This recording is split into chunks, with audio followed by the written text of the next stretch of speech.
This mother is a bad girl. Bad girl.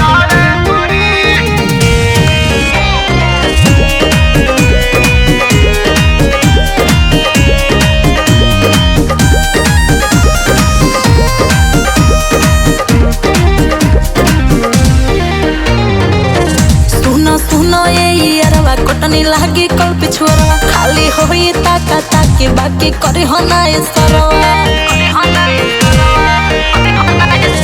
सुना सुना ये यारवा कोटनी लागी कल पिछुआ खाली होई ताका ताके बाकी करे हो ना ये सरवा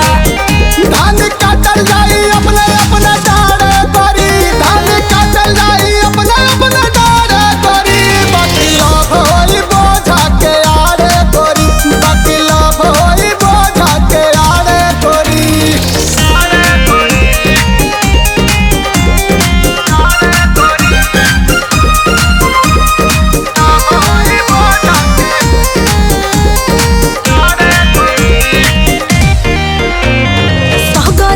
बनिया में चलता कटाई हो देख ली के हो तो बवाल हो जाए हो